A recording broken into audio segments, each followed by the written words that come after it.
Bem-vindos a mais um episódio do Descomplicadamente. Hoje vamos falar sobre um tema que atravessa o corpo, a mente e o cotidiano de milhões de pessoas. A dor. Muito além de um sintoma físico, a dor pode afetar profundamente a saúde emocional, as relações e até a forma como vivemos. Eu sou Sácha Alvarenga, psicóloga especialista em terapia cognitivo-comportamental e supervisora clínica. E eu sou Fernanda Tomás, assessora de marketing com foco em psicologia, e nesse episódio vamos conversar sobre a conexão entre dor física e sofrimento emocional, os impactos da dor crônica na saúde mental e principalmente os caminhos possíveis para quem convive com esse desafio. Esse episódio é um oferecimento da Clínica Foco, que oferece terapia com psicólogos qualificados e humanizados. Para saber mais sobre os atendimentos, é só escanear o QR Code na tela ou acessar o site da clínica. E para esse papo fundamental, temos dois convidados. O primeiro é o Rickson Magno, fisioterapeuta, criador de conteúdo digital, que vai compartilhar histórias sobre dor persistente. Hoje, ele vai compartilhar com a gente não só as suas experiências clínicas, mas também histórias sobre como a dor pode transformar a rotina. E ao lado dele temos a professora doutora Sandra Fortes, psiquiatra, pesquisadora e uma referência no estudo da dor crônica e da saúde mental. Com graduação em medicina pela UERJ, mestrado em psiquiatria pela UFRJ e doutorado em saúde pública pela UERJ, a doutora Sandra é professora em saúde mental na Faculdade de Ciências Médicas da UERJ e atua há décadas tanto na assistência quanto na formação de profissionais. Ela vai nos ajudar a compreender como mente e corpo se influenciam mutuamente e por que tratar a dor exige um olhar integrado e sensível.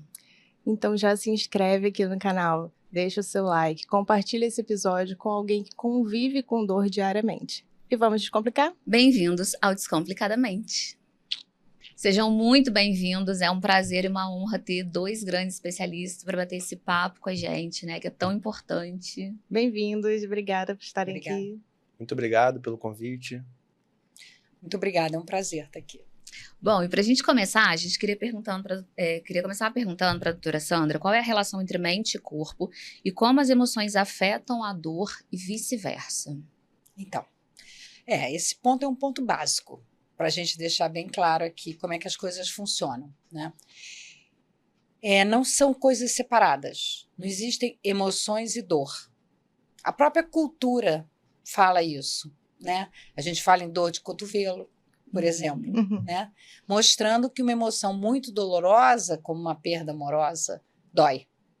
E dói fisicamente. Isso é uma coisa que as pessoas já sabem, né? Você fica angustiado, você tem um aperto no peito, né? Em outras circunstâncias, você está com medo, você pode ter uma dor na barriga. E por que isso acontece, né? Isso acontece, trazer aqui um pouquinho de neurociências, porque o caminho da dor, ele é assim, você tem a sensibilidade periférica, né? Pode ser pele, pode ser vísceras, pode ser articulação, onde for, né? Então, ele conecta, ele entra esse estímulo pela coluna, né? Ao entrar pela coluna, ele já passa por uma região que recebe uma modulação do cérebro. Então, isso é uma coisa importante de saber, quer dizer, e aí é o local de ação de muitas medicações também, mas também de outras condutas, né? Então, você pode modular a entrada da dor, né? Nesse sentido. E a gente automaticamente modula. Por exemplo, eu vou sair aqui pela porta e bato com o braço na porta. Estou distraída, bato com o braço na porta. O que a gente automaticamente faz? A gente faz assim. Bota a mão. Quando a gente faz assim, a gente estimula o tato e a entrada do estímulo do tato junta com o lugar do estímulo da dor nessa região da coluna, que a gente chama do portão, né? E fecha o portão. Então, aqui para as mulheres e homens presentes, todo mundo, né? As depiladoras sabem muito isso. Bota a cera, puxa a cera e bota a mão. Então, quando elas fazem isso, elas fecham o portão. E elas reduzem a entrada da dor. Então, não existe uma associação direta entre a quantidade da lesão ou do estímulo periférico de dor e a dor percebida. E isso vai aumentar mais ainda à medida que esse estímulo, então, que cruza a medula, né? e sobe pelo outro lado, num trato neurológico chamado espinotalâmico, vai para o cérebro, para a região do tálamo, e nessa região ele faz conexão com as regiões da emoção. Amígdala, toda a região do que a gente chama da região límbica do cérebro. Então, nesse momento, esse estímulo ele é modulado pelas emoções. A partir disso, ele cruza e atinge a área final, que é a área frontal, que é uma área cognitiva, de cognição, onde, então, tudo que a gente pensa sobre a dor interfere na dor percebida. Então, na verdade, e isso é bem caracterizado porque vocês nunca viram falar de um instrumento chamado dolorímetro. Não tem como medir a dor. Por quê? Porque a dor sofre de tal forma interferências de vários fatores, eu tenho certeza que eu vou falar de alguns deles no correr da manhã desse encontro da gente, né? Que você vai ter uma dor percebida que sofre essa influência. Então, qual é a influência da emoção da dor e da dor na emoção? É uma coisa só. Entendeu? Sempre então, juntas, tá né? sempre junta. Isso é uma coisa importante que, por exemplo, não existe dor psicogênica, porque toda dor tem um componente psíquico. Não existe essa separação. Ah, mas tá. Então eu quebrei um braço, eu caí no chão e quebrei o braço. E o Rick quebrou um braço também. A dor do Rick vai ser igual à minha? Não, não vai. Não. Isso é que é o fato importante. A mesma lesão não corresponde a um igual número de dor, ou, desculpa, um igual nível de dor, dependendo da pessoa que está vivenciando aquela lesão e sentindo aquela dor. Por isso que a gente escuta muita gente falar que é resistente à dor, e gente que não aguenta, que sente muita dor, né? É interessante que enquanto ela fala essa parte mais neurofisiológica, eu consigo trazer muitas histórias muito interessantes que eu tive com pacientes, uns com altíssima tolerância para dor, outros com percepção de dor diferente, outros com baixa tolerância, baixa percepção. Era isso Então, que eu ia te perguntar, exatamente. Algumas experiências assim. Inclusive, como você falou, tanta coisa que interfere na percepção da dor, né?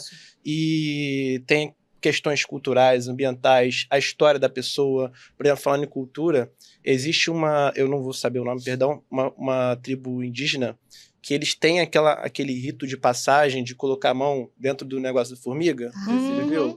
E as formigas elas, enfim, ele bota a mão dentro de um negócio assim, e as formigas vão picando e dói muito, é uma formiga específica, e eles têm que fazer, os homens com, se não me engano, 13 anos, eles fazem esse rito de passagem, e eles têm que tolerar e permanecer o máximo possível sem demonstrar. Então, tem essa questão da cultura e como que isso vai influenciando a sua percepção da dor também. Você consegue trazer pra gente alguma história que você tem identificado, assim, que a dor mexeu ali nas emoções, no estresse? Sim. Perdão, refaz a pergunta? De alguma história ou de algum paciente, ou sua mesmo, de que você sentiu que afetou emocionalmente essa pessoa, o nível de dor, o tanto que ela estava passando ali. Ah, sim, totalmente. Bom, tem de muitas pessoas, de idades diferentes, níveis de atividade, condicionamento físico diferente. Atendi pessoas muito sedentárias e também atendi atletas de esporte, assim, de elite. E uma coisa, antes de te responder, falando sobre essa questão ainda da percepção da dor, é curioso como eu já atendi uma vez uma senhora que ela tinha por volta de uns 60, alguma coisa, 60 e poucos anos, e ela tinha dor crônica. Só que ela era muito sensível. E na palpação, ela sentia uma dor, assim, que era inexplicável. Eu encostava nela e ela sentia dor. Era um toque mais sutil possível. Ela sentia muita dor e ela chorava, assim, durante na sala, né, de tratamento. E aí, o meu orientador na época, eu era estagiário, me falou o seguinte, ele estava lá acompanhando, ele disse, a gente não consegue fazer o nosso tratamento convencional, a gente vai ter que fazer uma coisa mais leve, mais massagem, e colocá-la para fazer movimento aos poucos.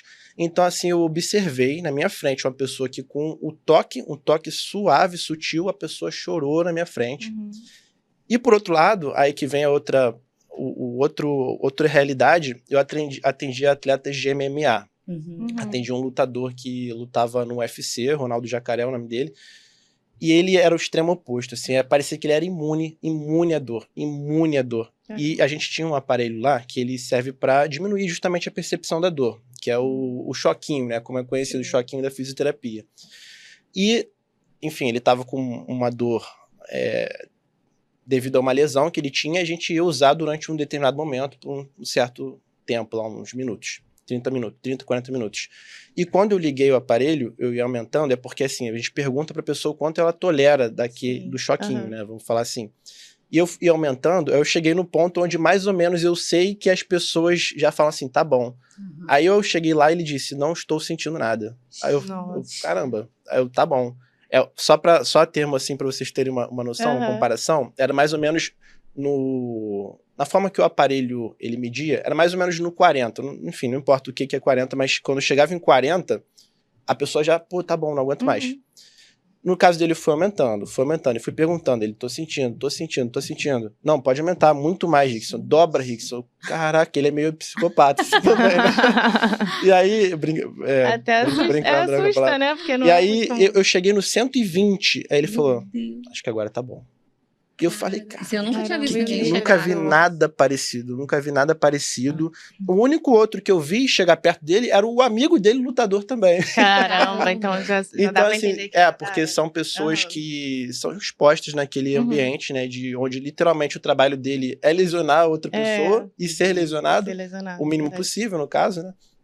Então, eles também entram em banheira de gelo. Então, eles estão constantemente sendo colocados nesse ambiente de sentir dor, sentir desconforto. Então, imagino que por isso... Eu queria pegar um gancho para a gente avançar aqui nessa discussão, porque, assim, quando as pessoas, elas tendem a fazer essa separação, né? E associar a dor a uma lesão. Por quê? Porque esse é o mecanismo de defesa do organismo. Você associa aquela lesão para você parar. Fazer alguma coisa para interromper aquela dor. A dor é um sinal de alerta, né?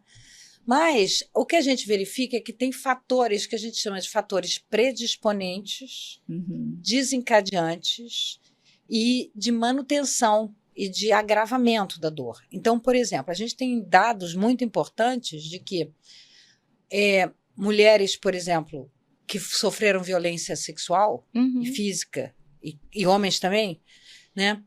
Elas têm maior sensibilidade à dor e uma sensibilidade diferente. Então, foram feitos 2 estudos, um de estudo de mestrado, um estudo de doutorado em clínicas de dor, aqui no Rio de Janeiro, de 2 hospitais diferentes, né? E 50% das mulheres, o estudo foi feito só com mulheres, por isso que eu estou falando em mulheres, mas que 50% delas tinham sofrido abuso sexual na infância e na adolescência. Então, no quadro, para você ver como é que essa interligação é importante, né? Quando um profissional começa a abordar esses aspectos emocionais, esses aspectos da história da pessoa, né? Ele não está querendo dizer que a dor não existe, que a dor só existe na cabeça dela, porque essa frase não se aplica, ela não faz sentido. Né? A dor sempre está relacionada com isso. Então, você pode ter uma maior hipersensibilidade por fatores da sua vida.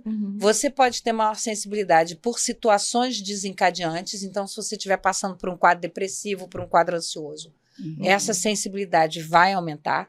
E você pode ter fatores agravantes, entendeu? E aí, muito esses fatores agravantes têm a ver com a forma como você se comporta em relação à dor. Então, se esse caso que ele trouxe são de pessoas que já têm um treinamento, que elas já se desenvolvem para ter uma tolerância à dor, porque num processo, mesmo que você não faça uma lesão grave, num processo de luta, você vai ter dor. Sim. Verdade. Então, você tem que levantar esse teu limiar, muitas vezes cognitivamente, isso tem um componente também de conhecimento, de consciência, entendeu? E você vai aumentar. Então, é importante você trabalhar com isso e não separar. Sim, eu queria também puxar o outro exemplo que ele deu, da pessoa que encostava e sentia dor. Isso. Eu tive algo muito parecido quando eu tive a fibromialgia, que eu tive não, tem, né? Mas na crise é meio parecido com isso, assim, de encostar. E as pessoas têm muito essa coisa do, é frescura. Eu ia falar isso. Né? E aí o nível de estresse fica maior. Eu queria que E olha como vocês falassem um pouco. Existe muito essa coisa esse pensamento de frescura, né? Isso. É frescura, da sua Isso. cabeça, não tem nada aí, sabe? Inclusive, até profissionais da saúde que replicam esse pensamento de que pega a pessoa, não é uma pessoa, é um exame de imagem. Então aqui, eu olhei um exame de imagem, não tem nada aqui. Exatamente. E o pior de tudo, às vezes nem é o exame de imagem que observa aquilo. Então, até dentro da própria abordagem dele não tá adequado, sabe? Por exemplo, tá querendo ver alguma lesão no tecido mole num exame, um raio-x, por exemplo. Então, infelizmente, esse comportamento é muito reproduzido. Muita gente pensa assim na sociedade, enquanto isso só piora a condição de quem que vive desse jeito, né? E acho que eu posso avançar só um pouquinho nessa explicação, até em cima da questão da fibro, porque tradicionalmente na saúde as pessoas têm uma concepção, e os profissionais têm essa concepção, de que as doenças elas vêm de uma lesão que a gente chama de anatomopatológica. Então, ou vai ter uma lesão morfológica grande no exame, ou ela vai ter uma alteração, vamos dizer assim, em outros exames que vão avaliar questões como nível de glicemia, que é por isso que a gente chama de anatomopatológica, porque pode ser anatômica, como uma ressonância, como uma tomo. A ressonância até pega um pouco mais de função. Ou uma questão de patologia. Mas a gente sabe hoje que o que importa são o que a gente chama dos processos funcionais. Então, você não tem uma lesão anatomopatológica, você não vai ter uma lesão que aparece no exame, mas ela vai ter uma lesão funcional, ela vai ter uma alteração da função. E a dor tem muito isso. Por quê? Porque você vai ter comprometimentos e alteração dessa capacidade funcional de lidar com a dor. E aí surge um modelo que é bastante moderno, é mais recente de abordar isso, que é a questão da hipersensibilização, da hiperalgesia. Tá? Essa alteração, e que é o que acontece na fibro, né? Essa hiperalgesia é uma alteração funcional, né? Cerebral do sistema nervoso, né? Onde esses processos todos vão alterar essa sensibilidade, mas isso não é medido. Não existe um dolorímetro, isso não aparece em exames de imagem. Então, é uma doença invisível, né? Ele é invisível. Olha só, ele é invisível. Ele é invisível para os nossos exames. Exatamente. Mas eu acho que fica muito nessa coisa de ter que descartar tudo para daí ter o diagnóstico. Isso é um problema. Mas é o que acontece também na saúde mental, né? A gente não tem exame para diagnosticar depressão, ansiedade, a avaliação é clínica. Isso. E as pessoas duvidam. Então, assim, é frescura, você tem depressão porque você tá sem coisa para fazer. Vai lavar um tanque de roupa que você vai ver que melhora. Né? Acaba que a gente tem muito. Na minha época não tinha isso, né? Na minha época não tinha isso. Nessa época, essa frase é ótima. Então, se a gente não tem um dolorímetro, né, por exemplo, fica muito difícil das pessoas entenderem que realmente aquilo é real e não uma frescura, né? Tipo, elas ficam pensando que é frescura e não algo real, enfim. Dentro disso, o que caracteriza dor crônica? Quais são os diagnósticos? Assim, o que é uma dor crônica e o que é uma dor normal? Como é que a gente explica isso para as pessoas? Para começo de assunto, suspende a palavra normal. Tá? Normal. É normal para cada normal. É não ter dor. Não é. O normal é ter dor.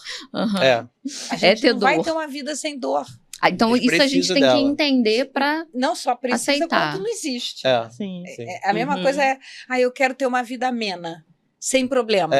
Dá para me apresentar uma pessoa na humanidade inteira? Eu não conheço ninguém, começando por mim, que não tem problemas, entendeu? Então, o que é a dor crônica? A dor crônica ela é basicamente uma definição. É uma dor de mais de 3 meses. É isso. Sim, concordo. É uma dor, é uma definição, porque as coisas são definições. As pessoas têm que entender um pouco que as doenças, e o erro dos profissionais é ficar muito aderido ao método anatomopatológico, à lesão anatomopatológica. Nesse ponto, a fisioterapia ela é mais avançada, a formação da fisio, porque ela trabalha muito com função. Então, vou pegar, por exemplo, tem um outro trabalho que a gente publicou sobre dor lombar, na atenção primária, que é a dor mais frequente que aparece nos postos de saúde. Quero fazer um raio-x. Eu não tenho problema de coluna, ou eu tenho problema de coluna. Existe um conhecimento, que é um estudo tão antigo, que isso já é praticamente conhecimento, que se você pegar 100 pessoas andando na rua, 50 vão ter dor de coluna. Quase né? todo mundo. Então, agora, o problema todo é que as 50 vão ter lesões no exame da coluna, no raio-x. Sim. Só existe um pequeno problema. Não são os mesmos 50. Caramba. Quem tem alteração ao exame da coluna não necessariamente é quem tem alteração no exame, na percepção de dor. Por quê? Porque você tem toda a contração. E aí eu vou pedir ao Rick para aprofundar essa discussão, que é uma coisa importante, porque você tem toda essa contratura paravertebral, que é onde vem a dor principalmente, e que vai estar relacionado desde postura até ansiedade. E até a percepção de dor da pessoa, Exatamente. né? Quando a gente para e pensa sobre dor lombar, associam muito é o desgaste, é a idade. As pessoas tentam simplificar o que é. Tentam falar, é isso, ponto final. Mas quando a gente para e pega, por exemplo, uma criança que tem, se você for olhar um exame de imagem, vai ver que está íntegro. Se você olhar as funções, a pessoa está íntegra. E ela sente dor lombar, muita dor lombar, e aí como é que você explica a partir disso? Então não é bem assim que funciona. É como ela falou, todo mundo nessa sala aqui, se fizer uma avaliação da coluna, vai observar alguma alteração. Não necessariamente por isso essa pessoa sente dor lombar. E é possível que a pessoa que aparentemente esteja íntegra sinta dor lombar. Então não é tão simples assim. Quando a gente para e pensa na dor mecânica, nessa dor estrutural, vamos dizer assim, existem diversos fatores que como a gente está conversando, que influenciam nisso, mas não necessariamente isso a gente pode ser observado em algum exame de imagem. Mas nós, fisioterapeutas, para determinarmos isso, fazemos exames funcionais. Quando eu comecei, eu faço muita associação a esse resgate do passado. Quando eu comecei a atender as pessoas, eu era acompanhado ainda. Um dos meus orientadores, eu pensava assim, esse paciente aqui tem tendinite. E eu ficava olhando assim a prancha, não, tendinite. E aí ele falou assim, não importa, não importa que ela tem. Faz a avaliação, né? Vê o que ela consegue fazer e o que ela precisa. Isso. Acabou. Entendeu? Exatamente. O que ela precisa? E aí você observa, ela tem mobilidade, ela não tem, ela tem força, ela tem resistência? Quais as capacidades que você consegue ajudá-la a recuperar? E é assim que funciona. É assim a melhor forma de você tratar uma pessoa, sabe? E quando eu comecei, eu ainda tinha muito esse olhar ainda para a função. Eu não observava todas essas coisas que influenciavam. Então, tinha um paciente para mim que hoje em dia eu até paro para pensar, eu sei exatamente quais são os pacientes que estão na minha cabeça, aqueles que eu sei que o meu limite já tinha chegado ali, sabe? Eu tinha feito, já dado a minha contribuição, mas a dor ainda persistia, eu ainda não entendia, mas eu via a pessoa chorar, sabe? Na sessão, uma coisa que não era tão comum as pessoas chorarem assim no consultório. E eu observava uma certa tristeza, certos comportamentos. Então, hoje em dia, eu consigo observar isso, olhando para o passado.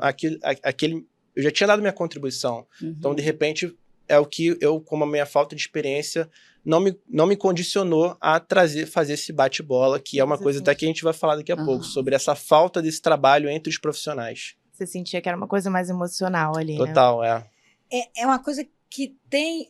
o que a gente diz assim, é que a parte psíquica, emocional e comportamental está contribuindo mais para lidar de uma forma pior naquele processo, mas também tem a possibilidade de você ter os sintomas causados por essa alteração, porque uma das coisas que não fica claro, que não é colocado claro, é que esse feixe descendente, por exemplo, né, tálamo espinhal, que fecha esse portão, e esse portão, por exemplo, é muito importante na questão de dor lombar e de outras dores, né, os neurotransmissores dele são iguais aos neurotransmissores da depressão. E é por isso que você usa antidepressivo para tratar dor. Sim. Não, mas eu não estou deprimida. Por que eu estou tomando um antidepressivo? É porque o antidepressivo vai agir nesses estratos que tem o mesmo neurotransmissor da dor. Sim. Da depressão, desculpa. Então, mas o comportamento não é igual. Enquanto que um antidepressivo vai fazer efeito analgésico em 3 ou 4 dias, ele vai fazer ação na depressão em 3 ou 4 semanas. Não são exatamente os mesmos mecanismos do adoecimento. Sim. Mas a própria dor gera depressão também, porque Sim. você fica muito Exatamente. limitado, você Aham. tem que aceitar limitações. Uhum. Isso é o problema de toda doença crônica, isso não é só da dor crônica. Uhum. Sim. Por exemplo, eu tenho certeza que vocês conhecem pessoas na vida de vocês, nas relações, que são hipertensos e param de tomar remédio, Uhum. que são diabéticos e não fazem Sim. uma alimentação adequada, Uhum. entendeu? Ou pacientes com dor que têm que fazer atividades físicas e não fazem atividades físicas, Uhum. porque é muito difícil a gente aceitar a limitação. Sim. E isso Sim. a gente trabalha muito na psicoterapia com os pacientes que estão nesse quadro, né? Isso. Uhum. A gente tem que entender as distorções de pensamento que eles Isso. estão fazendo. Ah, eu vou ter que tomar remédio pro resto da vida, eu não vou aguentar. Eu prefiro não fazer esse tratamento do que viver à base de remédio, não poder comer um doce, enfim.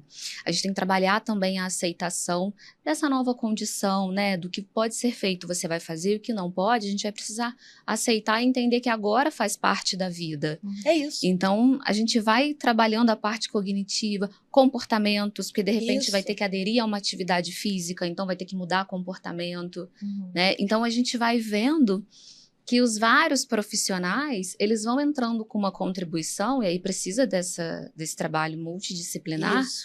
porque senão o paciente ele não vai ter uma melhora nessa situação, né? Nessa função ali que ele está Mas perdendo. é interessante porque a gente precisa da equipe interdisciplinar Uhum. por causa da expertise de cada cada área, profissional. sim. O Rick não vai medicar Uhum. e eu não vou fazer a atividade fisioterápica. Mas Uhum. a concepção e o entendimento, o que a gente chama do modelo Uhum. explicativo daquele processo, ele tem que ser em comum. Uhum. Quer dizer, eu e o Rick, é claro que eu vou poder ensinar coisas para o Rick e o Rick vai poder ensinar coisas para mim, Uhum. entendeu? Mas a gente tem que partir desse modelo de que não é uma coisa ou outra. Uhum. Eu Sim. brinco dizendo que muitas vezes o maior problema do tratamento das pessoas é uma questão gramatical. Uhum. É trocar preposição. Uhum. Não é um ou outro, é um e outro. Uhum. Sim, verdade. Então, a gente tem que ter esse entendimento de que quais são os fatores que estão intervindo. Então, ele, por exemplo, tem que perceber se a pessoa está deprimida. Uhum. Sim. Ele, tudo bem, ele pode não fazer o diagnóstico de reconhecer depressão o e não ser vai humano, medicar, mas ele né? tem que reconhecer. Sim. Para fazer um Entendeu? encaminhamento, Uma né? psicóloga, ela tem que reconhecer, por exemplo, se o grau daquela depressão está tão intenso que vai precisar de um antidepressivo, Uhum. ou um médico de clínica de dor, que são médicos muito bons, são especialistas em clínica de dor, o quanto aquele antidepressivo pode entrar no tratamento daquela pessoa. Sim. Então, esse processo Uhum. de integração, eu acho que essa é que é a grande diferença. As coisas não são divididas. Uhum. Mas a medicina, durante muitos anos, não só a medicina, a saúde, né? Eu brinco dizendo que a enfermagem, então, a física eu não tenho tanta experiência, mas a enfermagem também tem esse mesmo modelo de formação. É um modelo cartesiano clássico. Sim. Só que Descartes está 100 anos atrás. Então, para quem gosta desse tipo de assunto, pode fazer sugestão de leitura. Sim. Tem um livro, que é um livro para leigos, Uhum. que se chama O Erro de Descartes. Uhum. Não sei se algum de vocês já viu. Não. É de um grande neurologista chamado Antônio Damasio, né? Uhum. E ele vai explicando exatamente como que os conhecimentos que a gente tem do cérebro hoje e do sistema nervoso, que avançaram muito a partir dos anos 90, né? Que é a década do cérebro, por causa dos exames complementares e outros tipos de estudos, estão apontando isso. Não tem divisão, não tem separação, Uhum. Uhum. né?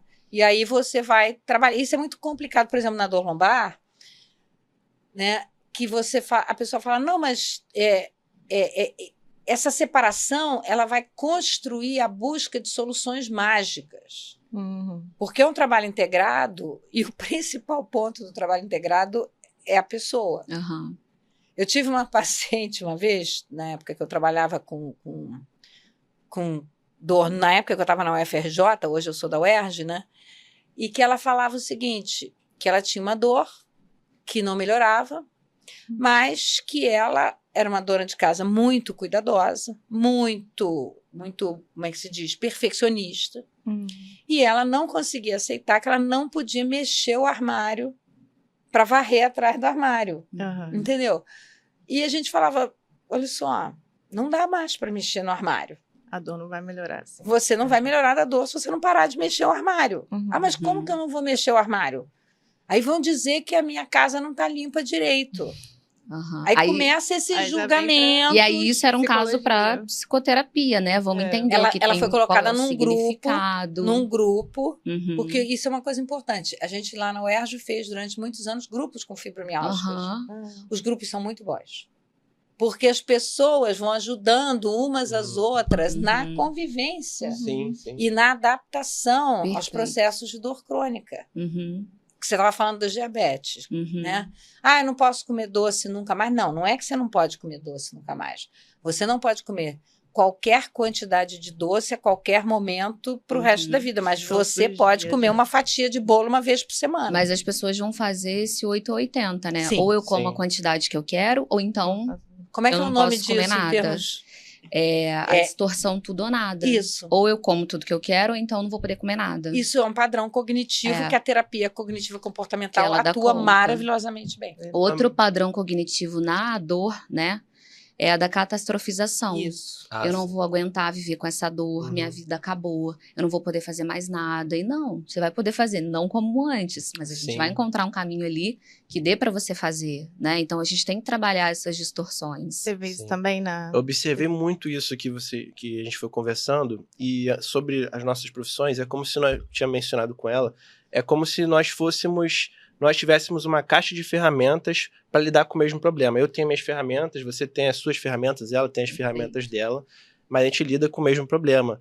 E a gente precisa um pouco de cada ferramenta, né, para ajustar. Sim. Agora, sobre isso dessa não aceitação das pessoas, isso eu observei muito, muito com atletas, inclusive. É mesmo. Que eles não aceitavam essa coisa de não conseguir, de perder a capacidade, não aceitavam. Então, quando a gente tratava, a gente falava assim, ó, você não pode correr, por exemplo. Não pode correr. É a vida da pessoa, né? Isso. E era a vida da pessoa. E aí ela corria e dava problema. Aí piorava o problema. Aí a pessoa depois fala, nossa, pisei na bola, agora eu vou ter que ficar com tala, né? E aí tinha que ficar mesmo. E o que eu acho muito legal da gente entender que esse tratamento ele tem que ser ali interdisciplinar, porque se você for tratar só com a fisioterapia, mas você tiver outras questões, não vai resolver teu processo de dor. A fisioterapia vai aliviar dentro do que ela pode, mas você vai estar ali em sofrimento da mesma forma, né? Então, acho que essa é a importância dos profissionais e das pessoas que estão assistindo entenderem que, às vezes, você está fazendo um tratamento, você está com a sensação de que não está funcionando, mas é porque dentro daquela abordagem, ele já te entregou o que ele pode te entregar, e agora a gente vai ter que buscar ali um outro ponto, ou a psiquiatria, ou a psicologia, para trazer essa melhora ali um pouco maior para o paciente, né? Mas o importante também, Sasha, é que o centro do tratamento seja a pessoa e não a doença. É o ser humano, né? Porque as Totalmente. pessoas têm uma fantasia de que... porque é cômodo também, né? Cômodo. De que o cerne é a doença. Então, o médico, ou o fisioterapeuta, ou a psicóloga vão ter que resolver o meu problema. É isso aí. Isso hoje em dia quase mais não acontece. Tudo bem, se eu tiver um acidente de carro, Claro. bater com a cabeça, entrar em coma, eu quero o neurocirurgião mais competente e pode ter uma péssima relação médico-paciente. Eu estou em coma, né? Então, eu preciso dessa relação. Então, assim, mas o importante é você ir trabalhando com aquela pessoa. Porque não é só o exercício, ou aquela postura, ou aquele remédio. Ah, não, mas eu vou ter uma cirurgia. Por quê? Porque a cirurgia vai resolver. Não, a cirurgia pode piorar. Muito, totalmente. Totalmente, ela pode piorar. Dependendo do quadro, você vai piorar esse processo. Eu não sei se vocês já tiveram algum paciente assim, mas, por exemplo, a minha mãe tem dor crônica. E ela já foi em vários médicos que meio que desqualificaram a dor dela. Do tipo, não é possível, você já toma esse remédio, ele é super forte, como é que você ainda tá sentindo essa dor? E em algum momento ela falou, não vou mais em médico nenhum, porque é como se eu estivesse falando ali e ele estivesse dizendo que eu tô mentindo, né? Em algum momento já chegou para vocês alguém assim que tenha negligenciado a dor muito tempo por conta disso, por medo da pessoa de vocês não acreditarem ou alguma coisa Eu já assim? vi muito isso acontecer da pessoa falar isso, já fui em muitos médicos e a pessoa diz que o médico desvalida Sim. aquela condição que ela tá, então ela desiste de ir ao médico e acaba convivendo com aquela condição. E vai piorando. Vai piorando, mas ainda assim ela quer fazer alguma coisa, porque ela não quer ficar daquele jeito. Então ela se sente nesse beco sem saída e quer buscar alguma solução, aí tenta buscar medicamento, tenta procurar profissionais. Mas é isso, aquele que melhor tiver aquele olhar para a pessoa, consegue ajudar ela até em, você deve fazer isso, até ajudar ela a direcionar os próximos passos. E ele tem que ter capacidade de escuta. Exatamente. Muita. Essa anamnese é inicial, ela tem essa avaliação inicial, ela pode ser. A medicina de família tem muito isso, a clínica de dor dentro da medicina, são duas especialidades que têm muito isso, da abordagem centrada na pessoa. Você tem que entender a história de vida daquela pessoa. Então, por exemplo, uma pessoa com dor crônica, com quadro resistente, que não responde a nada. Está deprimida ou ansiosa? Mas eu não sei tratar, eu sou ortopedista, eu não sei tratar depressão e ansiedade. Está tudo certo, mas você tem obrigação de saber detectar, ou pelo menos suspeitar, o físico também, que aquela pessoa está deprimida ou ansiosa. Outro dado importante nessa história, a história de vida. Então, quando que isso acontece? Os famosos fatores desencadeantes. Quando que isso foi piorado? Essa sua crise de hoje, ela começou quando? Às vezes a pessoa nem sabe responder, né? Mas aí você volta no buscando. tempo com ela e vai tentando entender o processo, porque isso também é importante. Muito importante. Para ela se tornar senhora da dor dela. Por exemplo, tem certos movimentos que eu não posso fazer. Eu, por exemplo, tenho artrose de joelho e meus meniscos estão para fora da articulação. Eu tenho que caminhar conscientemente. Eu não posso sair caminhando por aí, porque eu tenho que pisar com cuidado. É um exemplo real? É. Tá. Né? Então, assim, eu tenho que ter noção desse limite, conhecer o meu corpo, mas o mais importante é não me criticar por isso, não me diminuir por isso, não me desvalorizar por isso. Entendeu? Todos nós somos pessoas únicas. É verdade. Cada um de nós tem uma contribuição única para o mundo. A gente está falando sobre profissionais que às vezes invalidam, né? E que não reconhecem, enfim, que a gente precisa mudar essa mentalidade entre os profissionais. Mas a gente também tem muito paciente que acha que fisioterapia é bobeira, que fazer terapia é bobeira, né? O meu marido, ele é ortopedista, ele estava até aqui semana passada gravando com a gente. E ele fala, cara, a ortopedia sem a fisioterapia, ela não funciona. Claro. Chega um momento que eu faço uma medicação para aliviar a dor, mas esse cara ele vai precisar da fisioterapia. E os pacientes são muito resistentes. Não, você vai passar a fisioterapia? Aí ele explica todo o processo, por que funciona. Mas vão ser só 10 sessões, né? Ele fala, não, vamos ver. E às vezes não vão ser só 10, vão ser 20, 30. Mas o paciente também ele tem muita resistência de buscar outros tratamentos. Às vezes eles querem uma medicação que resolva aquilo e que eles não vão precisar fazer nada. Então eu acho que essa consciência de que eu sou dono da minha dor, de que eu tenho que entender que existem vários processos que eu preciso fazer, isso também é muito importante. Que é o que a gente está falando, né? O Rick, a doutora Sandra falou ali sobre ela ter uma dor no joelho e aí ter esse medo ali, né, de meio que pisar e sentir essa dor. Você já viu isso? Da pessoa, às vezes, ter uma dor e ela ficar com medo de... Mas olha só, vou corrigir, eu não tenho medo, não. Eu tenho consciência. Eu falei, atenção plena, que é uma outra coisa. Perfeito, Eu mudei o nome, é verdade. Consciência. Você tem que ser consciente de você. Mas eu, por exemplo, com dor no joelho, eu tenho medo e às vezes eu pioro o meu quadril. Então era essa parte que eu queria trazer para ele. Mecanicamente falando, quando a gente tem dor, a gente tem alguma... Vou dar um exemplo, olha só, esse exemplo acho que eu falei com ela, acho que eu conversei com ela antes, que é o seguinte, um caso de um corredor, que ele sentia dor no joelho, e aí tratou dor no joelho e tal, e tá melhorando. Melhorou, aí passou um tempo. E aí ele correndo, e aí ele começou a sentir dor lombar correndo, dor lombar. E aí quando a gente foi avaliar né? Pô, tô com dor lombar e tal. O que você tá fazendo? Tô correndo. E como é que, o mesmo paciente, né? Deixa eu ver como é que você tá correndo, como é que tá o joelho. Eu lembrava do joelho. E aí ele demonstrou. Eu observei, quando a gente não tem um aparelho super sofisticado, a gente consegue pegar o celular e registrar também em câmera lenta. Eu observei que quando ele pisava no lado que ele tinha tratado o joelho, ele não dobrava o joelho, ele ia com a coluna e com o quadril. Ele fazia assim. Aqui. Em cada passada. Então, um lado ele dobrava o joelho e o outro lado ele compensava com a coluna. Então, através de compensação, falta de confiança, ele acabava compensando e sobrecarregando as outras estruturas. Agora, qual que era a pergunta mesmo? Era isso mesmo, era porque às vezes a pessoa, ela já sabe que ela tem aquela questão ali, mas ela não pensa, né? Ela não se olha exatamente como você olhou ali, de que tem uma outra questão que está prejudicando isso. A gente muitas vezes fica olhando para a gente no espelho e a gente fica olhando e vendo o que a gente devia ser. É importante que a gente olhe no espelho e veja o que a gente é. Exatamente. E a partir daquilo que a gente vai construindo as coisas. Eu tive um paciente uma vez com um quadro de ansiedade muito engraçado, e ele falou que essa aceitação é a base da felicidade. Ele era um homem de 1,67 m, né?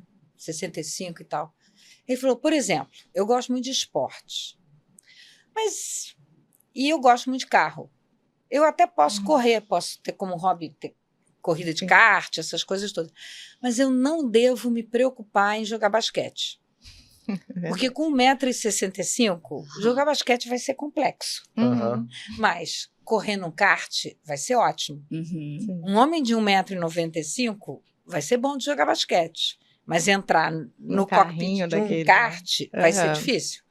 Então, é um pouco de não ter que ser aquilo que a gente acha que os outros esperam da gente. E poder ser, a partir do que a gente tem, incluindo as limitações, e essa é a terceira parte dos fatores que intervêm, que é o fator que intervém na manutenção, no agravamento da dor. Porque essas aceitações, isso não é fraqueza, isso é autorreconhecimento.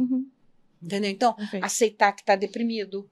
Porque tem muita crítica. Não, depressão é fraqueza. Fraqueza. Você não pode isso. Mas doutora, eu ouço isso demais. Mas a senhora não acha que se ela se esforçasse, ela conseguia sair disso? Não é uma questão de vontade. Entendeu? E tem esse preconceito com os remédios psiquiátricos também, né? Gera dependência ou coisas do tipo assim. Agora, se eu fosse dizer alguma coisa, uma orientação, eu diria sempre o seguinte: pergunte tudo. Pergunte tudo, não existe dúvida boba. Eu não sei se é porque eu sou professora, entendeu? Não existe dúvida que não seja importante. As pessoas, muitas vezes, não perguntam as coisas para os médicos. E os médicos também não perguntam para as pessoas. Eles vão passando em cima do que eles acham que está ali, que eles veem, eles examinam, eles têm uma hipótese, está tudo certo. Mas por trás daquela doença, ou melhor, aquela doença está dentro de uma pessoa e aquela pessoa tem que ser conhecida. Então, é importante perguntar as dúvidas mais básicas, tipo, essa medicação vicia? Não são todos, não, na verdade, só os benzodiazepínicos que são as medicações psiquiátricas que viciam. Os analgésicos viciam. A gente tem a história da epidemia dos opioides nos Estados Unidos. Vocês já pararam para pensar por que tem epidemia de opioide nos Estados Unidos e não tem epidemia de opioide no Brasil? Não. Não tem. A epidemia de opioides é uma doença da sociedade americana. E tem determinantes lá. Uma das brincadeiras que os clínicos de dor fazem é porque os Estados Unidos é proibido de pirona. Olha, por um estudo lá de, sei lá, década de 60 ou coisa anterior, por alguns efeitos colaterais da dipirona, efeitos sérios a níveis de sangue. Mas se fosse um efeito tão frequente, a população brasileira, que é a maior usuária de pirona do mundo, estaria com quadros graves. Mas não é o caso, é um evento, né? E outro fato também é que a relação médico-paciente no sistema de saúde americano é muito tensionada pela questão dos processos. Que não acontecem tanto que não acontece no Brasil, né? Então, essa tensão dos processos, ela faz com que os médicos queiram realmente corresponder a essa expectativa de não ter dor nenhuma. E o que vai tirar dor de uma forma mais intensa é o opioide. Então, fica dando opioide para tudo. Caramba. E aqui a gente não faz isso. A gente tem uma escala, uma escadinha. de dar Até chegar lá, analgésico, né? escalonada, que é muito mais correta. Caramba. Qual era o assunto? Eu ia perguntar Pro pro Rick, Rick, seguinte, a gente está comentando, né, sobre essa dificuldade do paciente entender que não existe só a medicina, remédio, que existem outras coisas e tal. E você tem um trabalho muito legal nas redes sociais de ter atingido um público enorme, né, falando sobre fisioterapia, demonstrando a importância, exercícios assim que as pessoas fazem e só comentaram embaixo, meu Deus, resolveu com uma coisa pequena e tal. E aí, o que eu queria te perguntar, como é que você observa esse processo de ajuda na fisioterapia e se as pessoas costumam demonstrar boas expectativas ou desesperança quando elas buscam esse tratamento com você? Porque eu acho que hoje a gente vive um momento que assim, a pessoa chega na fisioterapia quando ela já tentou outras coisas e não funcionou. Só que você faz um processo de educação e de teste. As pessoas testam o exercício e veem que funciona. Como é que você avalia isso? Eu gosto muito de conscientizar antes de entregar. Primeiro eu falo sobre uma coisa comum, assim, na forma que eu me comunico, é falar sobre os problemas, conscientizar sobre esses problemas, mostrar, se eu puder, ainda mostrar na pele da própria pessoa, faz isso. Se incomodar, provavelmente tem uma sobrecarga nessa estrutura, e a pessoa percebe, caramba, eu tenho problema. E logo ela percebe que ela se beneficiaria da fisioterapia, entende? Então, dá um exemplo pra gente. Consegue dar algum exemplo? Um exemplo sobre capacidade funcional. A capacidade de ficar de cócoras. Eu brinco, né? Eu brinco com as pessoas. Vocês conseguem? Vocês conseguem? Eu fico eu fico com o pé assim, ó. Meu pé não fica no chão. Aí eu falo sobre várias coisas que influenciam, né, na perda dessa capacidade. Falo sobre muitas coisas que influenciam nessa perda. E uma delas, inclusive, é os calçados que nós usamos, o quanto que isso influencia na perda da capacidade da gente ficar de cócoras. Um dos motivos da gente não conseguir ficar de cócoras tem a questão do joelho, sim, a pessoa que não consegue dobrar o joelho, e muitas dessas pessoas é pelo motivo de não conseguir dobrar o tornozelo. É o meu caso. Não conseguir dobrar o tornozelo. Então, quando ela tenta, ela tira o calcanhar do chão. Ela fica meio que na pontinha do pé, né? Aí, ó, agora e se ela tenta botar o calcanhar pra trás, ela cai pra trás. Porque ela perdeu a mobilidade do tornozelo. E tem jeito pra isso? Dá pra gente melhorar essa coisa? Dá pra melhorar, com certeza. Claro que tem casos que, por exemplo, a pessoa já perdeu essa capacidade há muitos anos, talvez ela não consiga ficar como uma criança fica. Já viu o bebê como é que fica? O bebê fica de cócoras, assim, perfeito. Retinho, e a postura retinha, ainda levanta a mão, assim. O bebê, ele tem muita mobilidade, isso né? É uma coisa que, por exemplo, a pessoa de repente não se liga, mas lá na frente pode gerar dor, pode gerar outros problemas. Sim, incapacidades. E tem uma coisa assim, quanto menos movimento você faz hoje, menos movimento você vai fazer amanhã. Sim. Entendeu? A tendência é você ir perdendo mobilidade conforme você não faz mobilidade. Uma coisa que a gente estava conversando aqui, e eu logo pensei, eu vivo falando sobre isso, é sobre lá e no Japão tem aquela cidade Okinawa, que é onde tem a cidade mais centenária do mundo, onde as pessoas têm a maior longevidade do mundo. Tem uma série até que analisou o porquê disso. É uma série, acho que se não me engano, Como Viver Até os 100, tá lá na Netflix. Eles foram lá e começaram a observar por quê. E sempre tem essa coisa de o que eles comem, né? E a pessoa sempre tenta atribuir uma única coisa a que eles comem, o que eles tomam. E aí, quando eles chegaram lá e observaram, é uma série de comportamentos que eles têm, né? Os hábitos de vida que condicionaram eles chegar àquele ponto. E uma das coisas, agora falando sobre mais assim minha parte, é como eles se mantêm ativos funcionalmente falando. Eles o tempo todo, eles dormem no chão, eles agacham, eles plantam, então tem uma cultura de plantar, de pegar coisas no chão, levantar, as coisas são guardadas embaixo. Então, assim, é um agache e levanta constante o tempo todo. E aí quer ir em algum lugar, vai a pé, sobe a ladeira, desce a ladeira, eles têm esses comportamentos de permanecer em mobilidade. Então, eles preservam essa capacidade, a mobilidade, a força, a resistência, o equilíbrio. Então, só através disso, eles já conseguem ficar com mais mobilidade, eles conseguem preservar todos os sistemas do corpo, cardiovascular, respiratório. E os outros, só por ver de curiosidade, os outros motivos, né, que eles conseguiram pontuar como eles vivem tanto. Um deles, eles têm uma cultura, um hábito de se alimentar só até ficar 80% cheios. Outra coisa, aí sim, é o que eles comem, a tendência daquilo que eles se alimentam, muita coisa que eles mesmos plantam, peixe e tudo mais. E uma coisa legal é que eles têm uma cultura de comunidade, eles visitam uns aos outros, eles frequentam, eles estão juntos. Então você imagina pessoas de 90 anos, 100 anos, indo para casa um do outro, eles se conhecem, eles estão ali em conjunto, um ajuda a dar assistência para o outro. Então eles não ficam sozinhos, sabe? Que mais? Que é o que eu lembro é isso. vai mexer ali na saúde mental, né? A pessoa não tá sozinha, Contribui. ela já tá... Apoio, que a gente chama do apoio social, é a base do ser humano. Sim. O ser humano sozinho, ele não vive, né? Seres Pequeno sociais. não morre. É. A questão do apoio coletivo.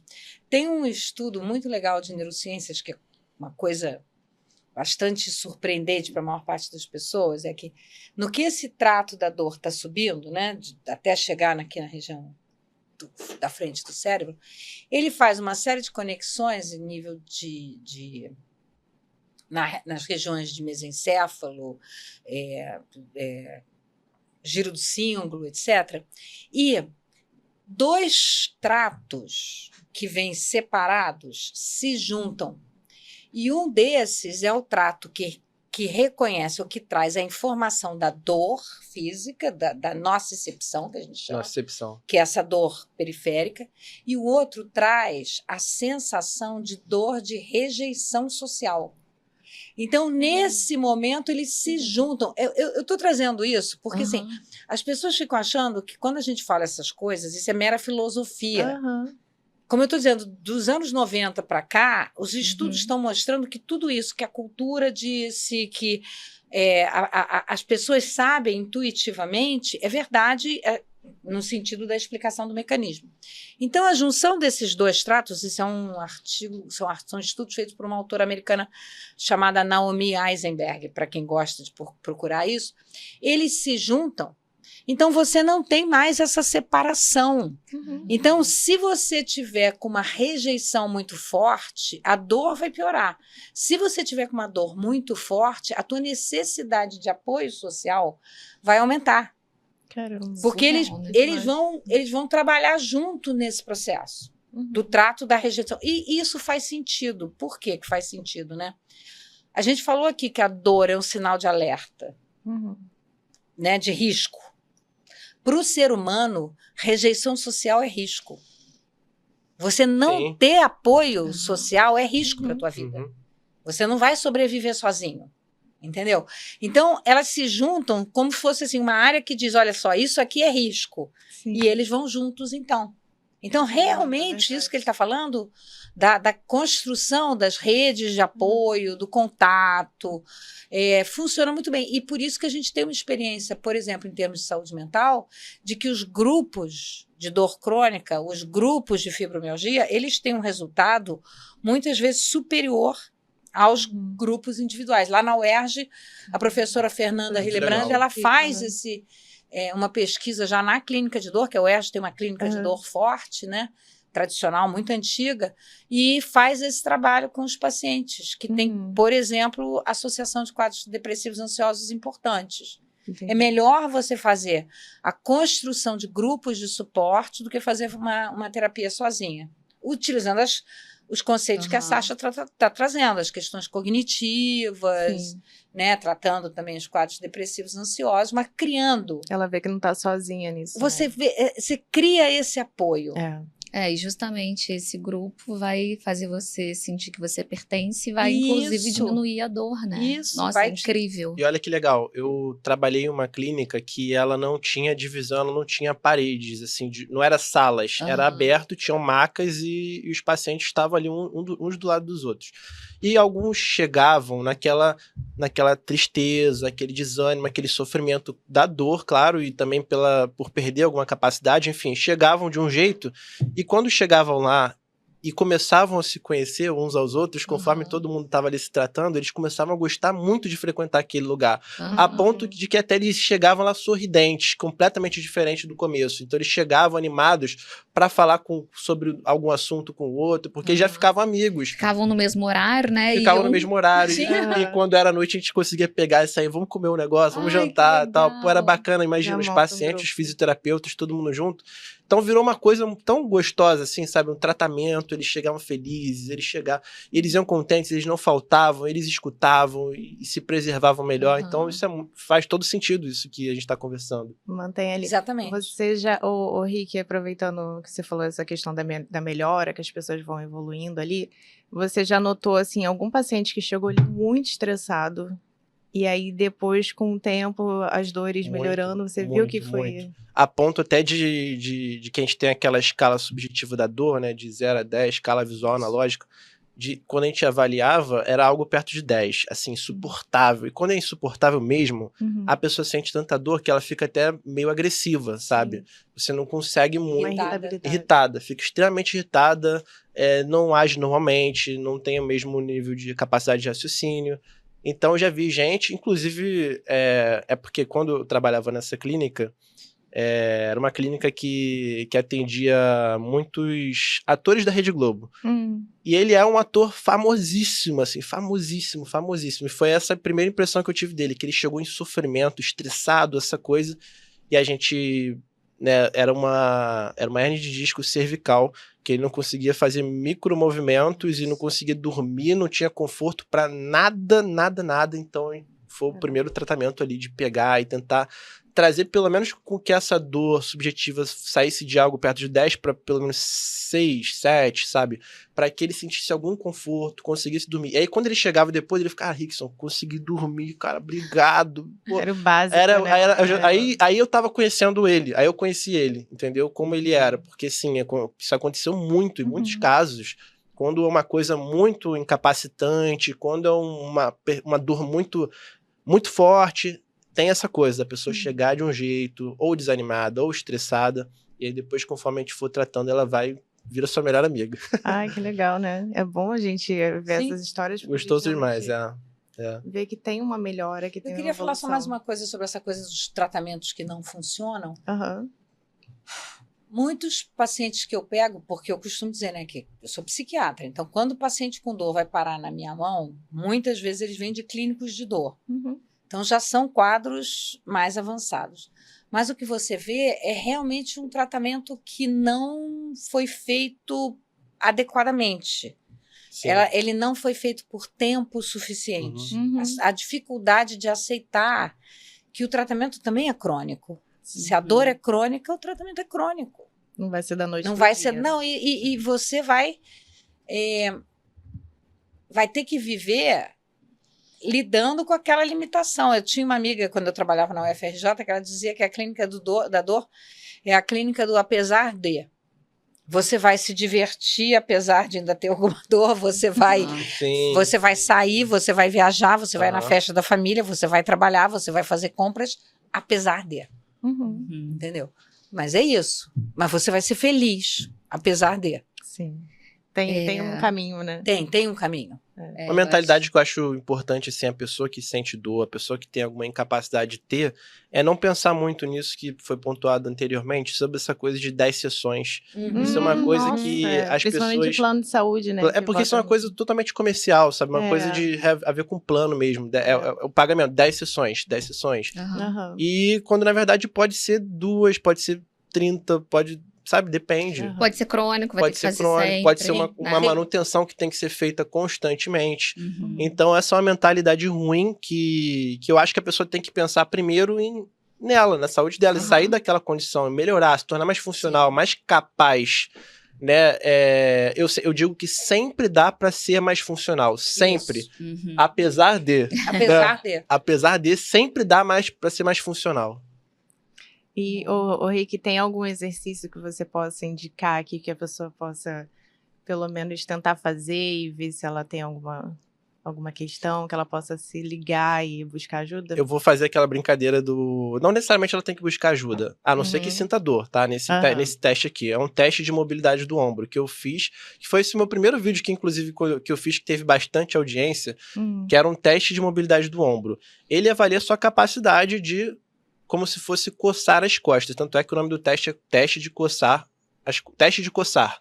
E aí, só que existe uma modificação desse teste, que é você tentar encostar uma mão com a outra atrás das costas. Então, todo mundo que tá aqui, eu vou pedir pra tentar. Encostar uma mão com a outra atrás das costas. E aí, tenta de um lado e tenta do outro. Esse lado E observa o quão longe... Ó, você foi eu muito vou- bem. Você foi bem. Esse lado eu já não consigo. Não necessariamente você tem que conseguir, Aham. mas você consegue Nossa. observar algumas coisas. A diferença de um lado pro outro. Exatamente. Você consegue observar a presença de dor. E quando isso se torna preocupante, é quando tá muito longe de conseguir e quando acompanhado disso vem a dor. Então, esse é um teste ortopédico, um teste funcional que a gente usa para avaliar a mobilidade do ombro. Eu fiz isso e aí eu botei aí, como é que vocês foram nos comentários, né? E tanta gente fala, caraca, eu nunca pensei que, nossa, eu sou muito encurtado, não consigo e tal. E tinha gente falando assim, nossa, doeu muito, mas o meu ombro vem doendo mesmo. Caramba, será que eu preciso de ir em algum lugar e tal? Aí, tá vendo? Justamente. Aí já se atenta, né? É. De repente busca ajuda num começo de questão ali que já resolve logo. Mas isso não é uma coisa assim, não é uma coisa pra você pegar e diagnosticar, entendeu? Aham. É uma coisa pra você... Buscar ajuda. Exatamente. Você Sim. observar, e se você quiser ser diagnosticado mesmo, tem que ser feito, porque hoje em dia na rede social tem muito isso. Eu observo muito isso em psicologia e psiquiatria, inclusive, nos TikToks da vida, nos Instagrams da vida. Eu mencionei anteriormente com vocês sobre uns vídeos que são assim, descubra se você tem tendências narcisistas. Não. Complicadíssimo. Descubra se você é TDAH. TDAH. Desculpa. A imagem que você enxergar aqui vai dizer se você é isso ou aquilo. Uhum. Entendeu? E É tem muito muito isso perigoso, né? Bom, a gente vive num tempo de manipulação de informação. Total. Aham. Isso aí não é por aí, né? É. Agora, por outro lado, o importante é as pessoas refletirem sobre a sua vida, né, e ver se elas não estão bem. E aí Sim. procurar ajuda. É. Porque essa frase ela é muito engraçada, porque assim, porque eu tenho TDAH. Tem. Uhum. Então, o TDAH é o meu celular. Eu tenho este celular. É. Eu estou aqui, o celular está ali. Eu tenho ou eu não tenho? Não. O TDAH, como todas as doenças, a gente não tem. Eu nunca vi um diabetes passeando por aí, uma outra pessoa pegando a mão e dizendo, este diabetes é meu. Não, você fica com o seu, eu fico com o meu diabetes. Não, o diabetes é uma doença crônica, como a dor, como a fibro, que reflete e que impacta na forma como você se relaciona com a vida, como você se relaciona com as pessoas, como é que você vai construir a sua funcionalidade, como é que você vai construir a sua vida. Uhum. E é então, a partir disso, que a gente vai ter essa forma de lidar que vai diminuir o impacto. E não pedir a um profissional de fora Uhum. que resolva esse problema. O profissional vai te ajudar, com certeza, entendeu? Mas a minha paciente que queria empurrar o armário, entendeu? Mesmo o Rick não ia dar jeito nela, ela não ia conseguir que ela empurrasse armário, porque ela não tinha condição física, ela era uma senhora já idosa, e de 67 ou 68 anos, ela tinha que aceitar que ela não podia mais empurrar armário. Aí já não Mas trabalho pra Sasha. eu acho que esse é um ponto que as pessoas se questionam muito, né? Qual é o limite entre aceitar a dor e fazer alguma coisa a respeito? O que vocês pensam sobre Aceitar é fazer alguma coisa a respeito. Uhum. Já é o primeiro passo. Não é não fazer alguma coisa a respeito. Aceitar não significa se posicionar de forma passiva e não fazer nada. Aceitar é reconhecer aquilo que é. Entendeu? Existem técnicas, por exemplo, cognitivas, que são as técnicas de aceitação e compromisso, que é uma terapia. Trabalha muito em terapia. É uma terapia uma terapia muito, muito efetiva. Uhum. Como é que é? Terapia de aceitação e compromisso. É um tipo de terapia cognitiva, terceira geração, né? Que a gente vai trabalhar com essa aceitação daquilo que eu não posso mudar. No entanto, tudo aquilo que eu posso melhorar, eu vou ter o compromisso ativo de fazer. Ah, tá. Então, quando a gente pensa no tratamento da dor, por exemplo, né? Eu posso buscar um médico para me passar uma medicação, eu posso fazer a fisioterapia, eu posso fazer a psicoterapia. Então, eu não vou aceitar que eu tenho essa dor e não vou fazer nada a respeito. Eu vou buscar ferramentas para me ajudar a melhorar. É de observar, né? O que eu posso fazer? Isso. Mas vai existir um limite. E esse limite, às vezes eu vou melhorar 80%, mas eu quero 100%. Você vai ter que aprender a aceitar que agora você vai ter que viver com 80% ali Sim. daquela tua capacidade e os outros 20% vai estar ali doendo, vai ser uma dor ali que vai te acompanhar. E te ajuda Então, a Ou uma identificar. limitação. Uma limitação. E E na eu acho que a grande questão da aceitação é que as pessoas entendem isso de uma forma errada, que a aceitação é não fazer nada. Ah, eu tenho que aceitar a dor, então eu não vou fazer nada. Tá Não. bom. Então não é pra Te mim, Tudo não é ajuda pra a mim. você pode identificar mudar e propósito melhorar, também, né? você não vai aceitar. Você vai aceitar aquilo ali que realmente não dá pra fazer nada a respeito. A né? aceitação, ela é o reconhecimento da realidade. É conseguir Aham. enxergar as coisas. Sim. Só que a maior parte do tempo, e aí eu vou pegar uma outra coisa que você também conhece bem, que é essa questão da atenção plena, das técnicas de mindfulness, né? Que é assim, a maior parte do tempo a gente fica na nossa cabeça querendo estar em outro lugar, ser outra Sim. coisa, viver outra coisa. Então você não aceita a realidade. Uhum. Se Você você não tá ali no não está ali momento. no momento, você aceitando aquilo, então o que eu vou fazer? Eu vou fazer a fisioterapia? Tá. Aí a fisioterapia vai chegar para mim e vai dizer o seguinte: eu não posso mais usar salto alto, Uhum. tá? Meu problema de joelho, com certeza eu não uso Eu ia salto falar alto. de salto alto. É? Eu ia falar de salto alto. Já. Entendeu? Tá bom. Então eu vou comprar um Isso. lindo sapato de salto baixo. Uhum. Aham. Mas eu posso comprar um lindo sapato, não é só o sapato de salto alto Que vai Vai ser ser lindo. que é lindo. Uhum. Né? A gente está assim caminhando para o final, mas a gente pode fazer aqueles mitos, né? Eu vou fazer para o Rick, você faz para a doutora Sandra? Aham. Então vamos lá. Se eu estou com dor, é melhor ficar parado? Não, de forma alguma. Mito. Mito. E o que ela precisa fazer? O que ela buscaria? Primeiro ela tem que ser avaliada. Que tipo de dor, o que desencadeia essa dor. Algum profissional que avalie a condição dela, seja ortopédico. Primeiro tem que passar por uma avaliação. O que está acontecendo? Uhum. E a partir disso, vir estratégias de sair dessa condição. Entender o que contribui para o problema e como que dá para trabalhar, né, para você condicionar a pessoa a sair dessa condição. Perfeito. A fisioterapia só serve para lesão ou pós-cirurgia? Não, de forma alguma. A fisioterapia trabalha preventivamente. Inclusive, você sente dor agora, você pode ir no fisioterapeuta agora, sabe? Se está com dor, você pode ir agora mesmo botar fisioterapia perto de mim no Google e ir a um fisioterapeuta. Você pode fazer uma avaliação, você não precisa ir ao médico primeiro para pedir Isso que é ele importante, te... porque a maioria Para sempre pedir acha que ele não. te indique pro Profissa. fisioterapeuta, Uhum. você não precisa, você pode ir direto. E qual que era a pergunta? Desculpa. Foi. Se ela é só para lesão ou pós-cirurgia? Ah, não, preventivamente. Então você pode fazer, tem pessoas muitas pessoas que já passaram por mim, né, tratamento, que fizeram ali um pós-cirúrgico, tiveram uma lesão, mas também voltam de tempos em tempos para fazer uma manutenção, para prevenir, ainda mais quando você tem algum objetivo, algo que você queira preservar, ou algum objetivo maior, por exemplo, vou fazer uma viagem e eu vou fazer uma caminhada, vou subir a montanha. Uhum. Então, vou fazer uma fisioterapia aqui para me preparar. Porque quando a gente pensa nessa coisa de capacidade e demanda, a gente pensa, a demanda, ela vai viajar, e ela vai fazer uma trilha, e ela vai tal, e ela vai talvez viajar mal, talvez dormir mal, então vamos aumentar a capacidade dela. Aí com a minha caixa de ferramentas, eu aumento a capacidade dela física, de mobilidade, de equilíbrio. Que vai evitar É assim dela que eu sentir contribuo. dor para frente. É assim que eu contribuo. Então, eu tento aumentar a capacidade para ela dar conta da demanda, independente de se ela está no momento agudo ou não está. Então, depende, sabe? Perfeito. Se os exames não mostram nada, a dor é da minha cabeça.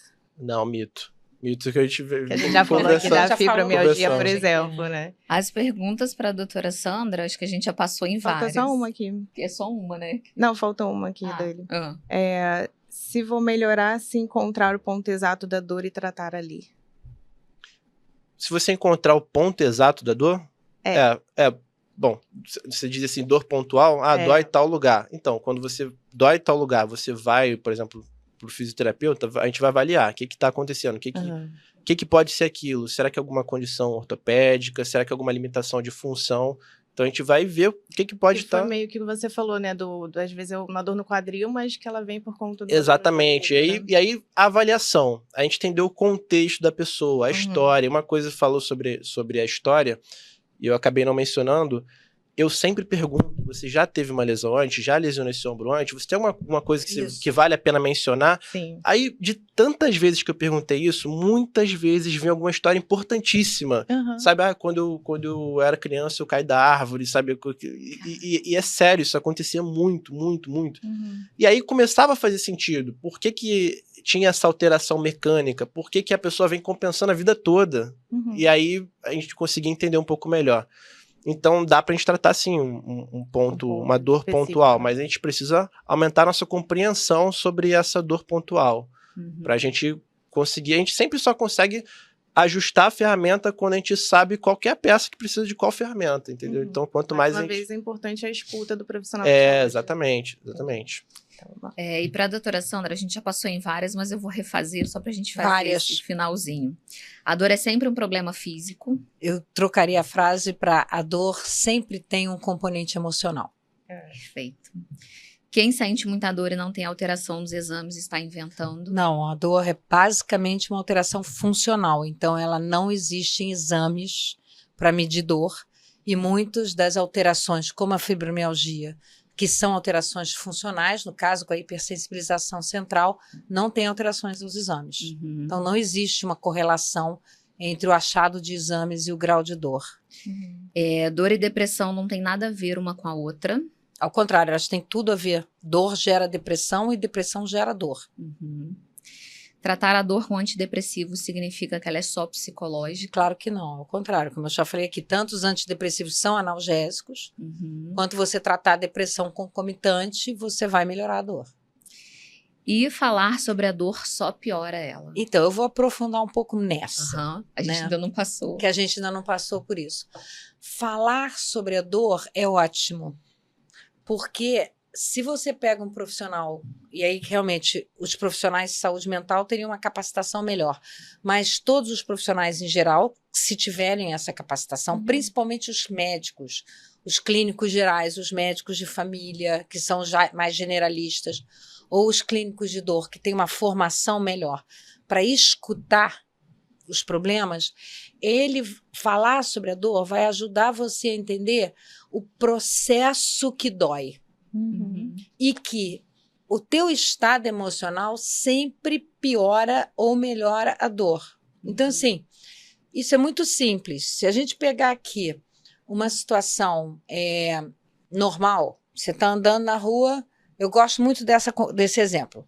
Você está saindo do Maracanã, né, aquela multidão saindo, o seu time ganhou. Aí eu, que sou baixinha, tenho 1,60 m, recebo uma pisada no pé de um homem de 2 metros de altura. Ele tá com a camisa do meu time, o meu time ganhou, entendeu? Eu vou falar, ele vai falar, ai, desculpa, eu vou falar, olha, tá tudo bem, tranquilo, nosso time é campeão, tá ótimo. É isso que importa. Aquele pisão vai ter um grau de dor X. Agora, eu não sei se vocês já viram antigamente, isso já é mais antigo, que tinha aquela seleção para trabalhar como gari, e aí tinha ali no Sambódromo, uma vez eles fizeram isso, foi um caos. A pessoa tinha que entrar num portãozinho, aí tinha aquela multidão, e aí eu tô lá na multidão me empurrando para entrar no portãozinho, o mesmo homem de 2 metros de altura, que é um competidor, pisa no meu pé, numa situação de alto índice de estresse. Essa dor vai ser muito maior do que o pisão na saída do Maracanã quando meu time ganhou. Então, a medida da dor, ela é uma medida que vai sofrer essa influência. Então, uma coisa importante é a pessoa tomar consciência da sua dor. Aquilo que a gente está falando da aceitação, a aceitação tem a consciência. Então, falar sobre a dor vai te fazer ver quando que dói. A gente usa um instrumento, por exemplo, não sei se você usa também, Henrique, que é o diário de dor. Então, onde a pessoa vai anotando quando que doeu mais, de 0 a 10, né? E o que ela estava fazendo, e o que ela estava sentindo, o que ela estava pensando, se ela estava chateada. Muito bom, muito e aí você vai avaliando e vai percebendo que quando você fica triste, dói mais. Entendeu? Quando você fica alegre, a dor diminui também por conta da tua atenção. Se você fica mais atento a coisa prazerosa, você presta menos atenção na sua dor, mesmo que ela ainda esteja ali, porque ela é uma dor crônica. Então, falar sobre a dor também uma oportunidade de construir as conexões da dor com o sofrimento emocional. E isso a gente vê muito na fala dos pacientes, na questão das metáforas. Eu brinco dizendo assim, qual é a pior causa de dor de cabeça? Ou melhor, a causa mais frequente de dor de cabeça? Para quem? Depende Não, pra quem, né? em geral, para o médico, qual é a causa mais frequente de dor de cabeça? Estresse. Estresse, Coisa. tensão. A brincadeira é a seguinte, a coisa mais frequente, a causa mais frequente de dor de cabeça é filho. Ou vocês nunca ouviram a mãe dizer, meu filho só me dá dor de cabeça, ou esse garoto só me dá dor de cabeça. Entendeu? Então, a cultura vai construindo essas sim, é associações, entendeu? De que Sim. a tua preocupação, a tua angústia e tal, o teu filho só te dá dor de cabeça. O meu marido, ele fazia um ambulatório de ortopedia. Ele fez durante anos. Era à noite, de 6 às 10 da noite. E era num local que moravam vários idosos. Então, ele atendia muito aqueles idosos ali. E ele falava muito na época que o idoso ia, ele passava o tratamento, encaminhava para fisioterapia e tal, e aí depois ele voltava, não tô bem, tô sentindo muita dor. Aí ele conversava, mas como é que tá, não sei o quê, mas você tá fazendo a fisioterapia? Que bom, não sei o quê, tal. Quando a consulta acabava, a pessoa falava assim pra ele, nossa, mas eu já tô ótimo, você me ajudou muito. Isso. E ia embora. E ele falava assim, né? eu não fiz nada, eu só dei atenção, só conversei com ele, reforcei o tratamento que eu já tinha passado e falei, doutor, você me ajudou muito, tô bem melhor agora. Mas não tinha feito nada da ortopedia em si, era só mesmo um em termos acolhimento. De cuidado em saúde, ele tinha feito tudo. Tudo, exatamente. Ele fala muito isso, muitos pacientes vêm porque estão querendo conversar. Sim. Uma das coisas, eu trabalho muito com a atenção primária do SUS e também dos convênios, né? A gente lá na UERJ tem uma linha de capacitação do que a gente chama de não especialistas, né? Pessoal da atenção primária, não só do SUS, quanto das redes do que a gente chama da saúde suplementar, né? Os convênios, etc. Isso, né? E nesse processo, a gente vai trabalhando essa questão da saúde mental, entendeu? De que você escutar e acolher, mesmo não sendo um profissional especializado em saúde mental, você vai estar oferecendo esse espaço e as pessoas vão usar esses espaços para lidar com o sofrimento delas. Mas tem uma coisa que tem que ser modificada. Por quê? Porque dentro do modelo biomédico cartesiano tradicional, os profissionais também se cobram que eles resolvam o problema dos pacientes. E aí, quando você chega no que a gente chama dos problemas psicossociais, então, assim, uma mulher que está enlutada porque perdeu um filho num acidente de automóvel, que é uma morte inesperada, é uma coisa de grande dor. E ela tem já um problema de coluna, e aí ela começa com essa dor nas costas, ou essa dor nas costas. Você descreveu uma paciente minha. Você acabou de descrever uma paciente minha, que ela teve uma perda de um filho, que foi um acidente, na verdade, de helicóptero e tal. E ela chegou com uma dor na coluna, dor no ciático, mas era uma dor crônica. Ela sofria, ela chorava, ela sentia muita dor, era muita dor. Então, e piorou com a morte do filho. Piorou. Então, falar sobre isso, você pode começar a falar sobre a morte do filho. Então, é aquela coisa, você começa a falar do problema, onde está o maior problema. Ela tem um substrato, ela tem uma dor crônica, mas aquela dor agudizou, e é isso que a gente chama dos desencadeantes. E o profissional escutar, mas para ele escutar, ele tem que sair da posição de se cobrar, de resolver o problema daquela pessoa. Entendeu? Então, assim, eu sempre digo isso para os médicos e para os enfermeiros, principalmente na atenção primária do SUS, que trabalham em postos de saúde, em locais de grande vulnerabilidade. Eu falei, olha só, você não tem que resolver se está faltando dinheiro, você não tem que resolver se o filho morreu. Você vai escutar, acolher e fortalecer aquela pessoa. Sim. É isso que a gente vai falar. Então, falar da dor não piora a dor. Falar da dor ilumina a dor, esclarece a dor, clareia a dor. Perfeito.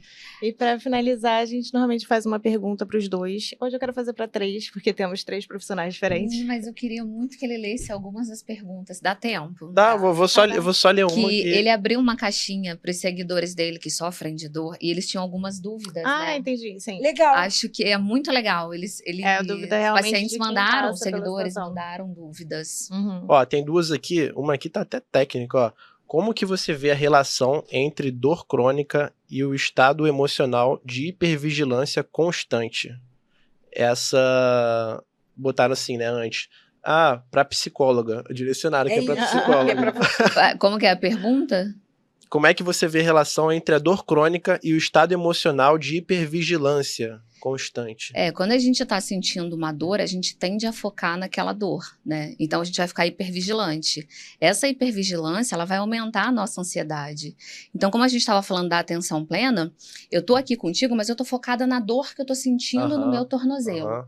Então eu não consigo estar na atenção plena. Eu vou ficar hipervigilante para aquela Observei dor, muito isso. focando nela, e isso vai potencializar. É. Então, quando a gente trabalha de desfocar dessa dor e focar no momento presente, eu vou tentar não focar na dor aqui do meu pé e vou focar na conversa que a gente tem. E isso vai diminuir a dor. E talvez essa é uma abordagem que a pessoa mesma tem, achando que isso vai ser bom pra ela, né? Ela mesma... Porque se eu me preocupar com a dor, se eu ficar de olho nela, eu vou tomar cuidado, eu não vou pisar errado, eu vou melhorar. Então, né, é exatamente o contrário. Tem gente que fica assim, tem que tomar cuidado como eu abaixo, a pessoa vira um robô, né? Aí aqui, ó, para psiquiatra. Você acha que ainda falta conversa entre os médicos e os outros profissionais no tratamento da fibromialgia? A fibromialgia, como eu falei, a gente tem... Agora eu já tô...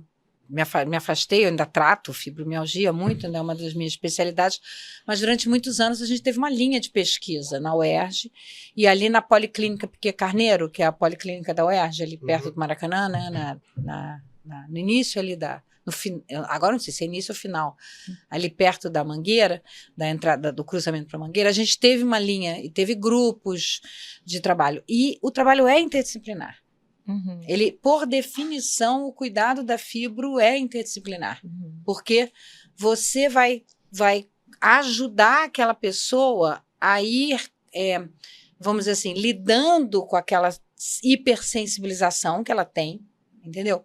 Mas também tomando consciência como é que os fatores psíquicos contribuem para essa hipersensibilização.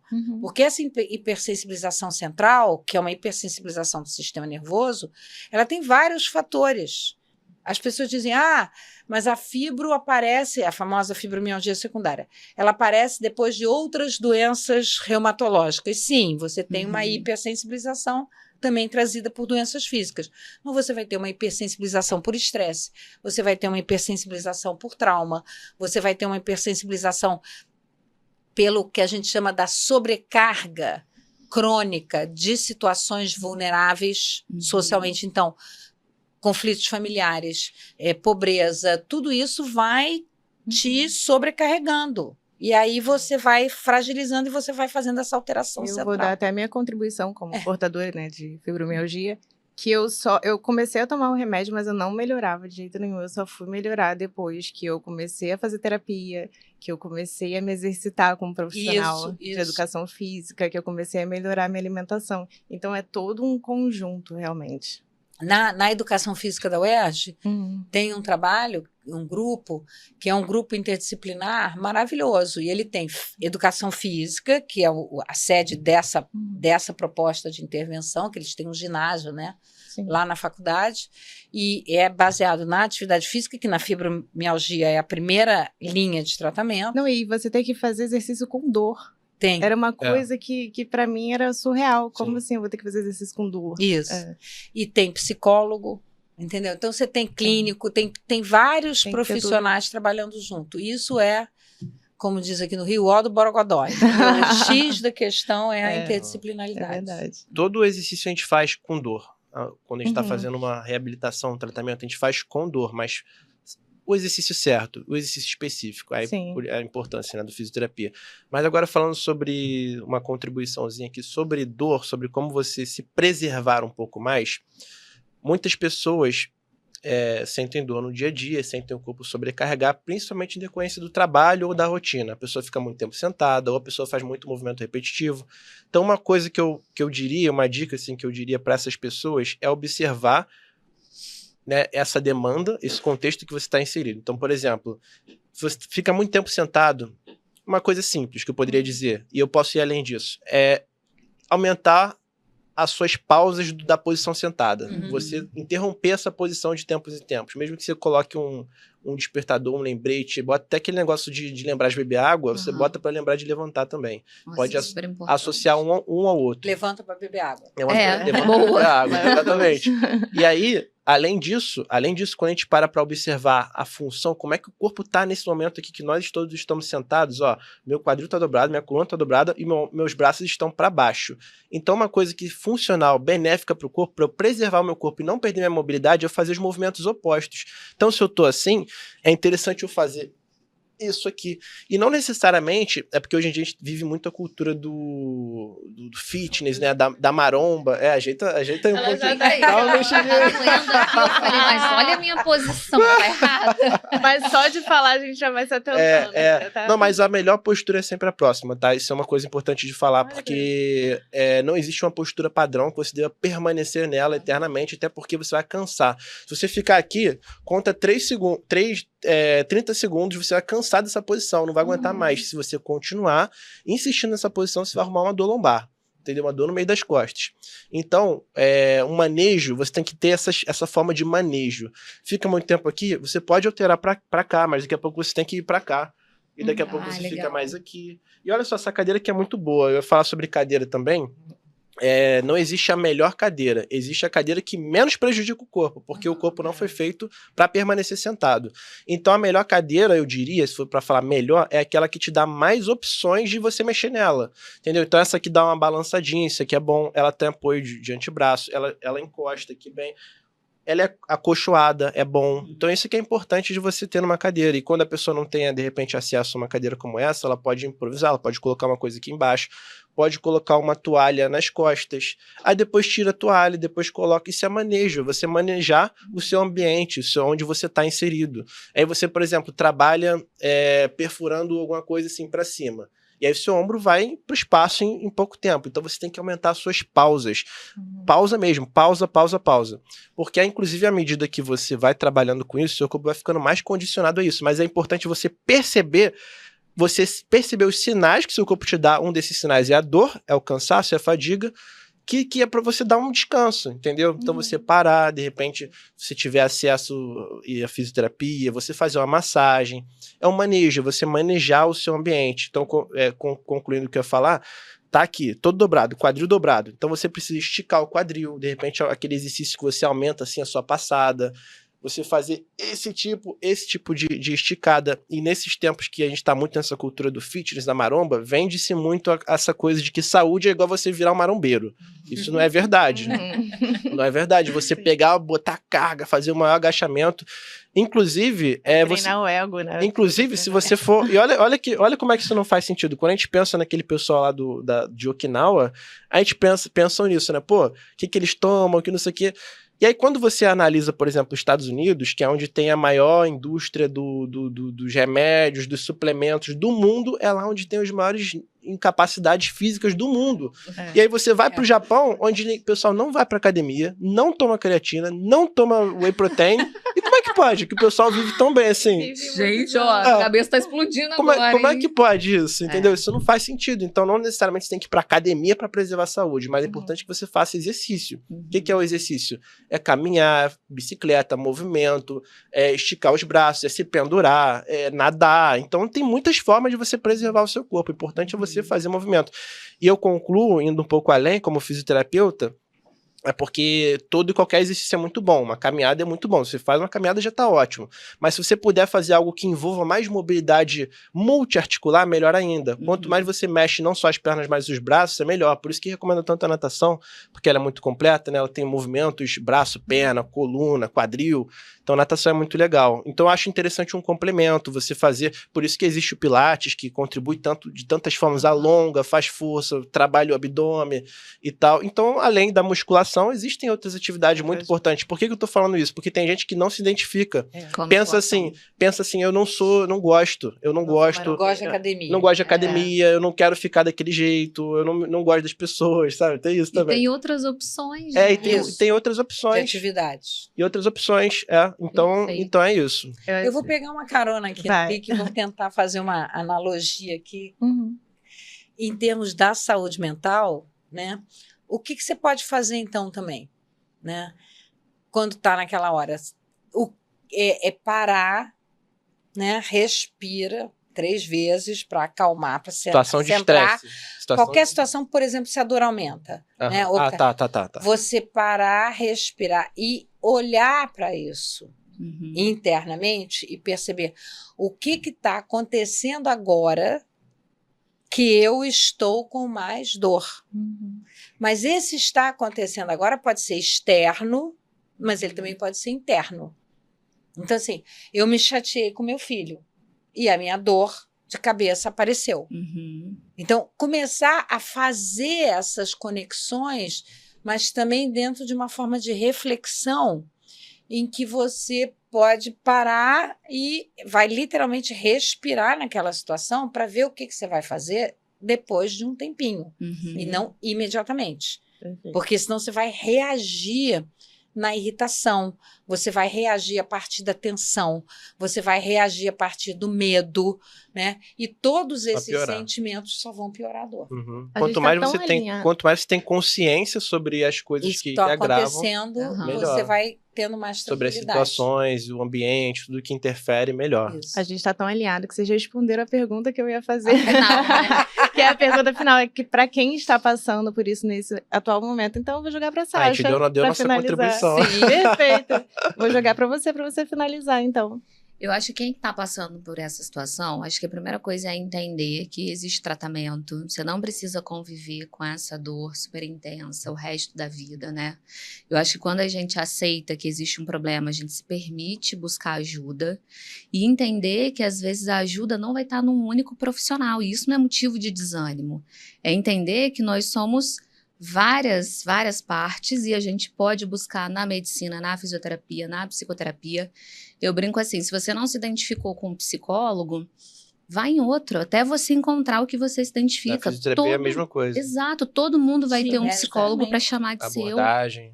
Sim, você tem que ter alguém que cuide. Sim, então assim, já fui, sei lá, em 3 profissionais, melhor não melhorei. Do meu caso, da minha pessoa, né? Que eu me Sim. identifico. Isso. Quem me escuta. Faça né? um vínculo.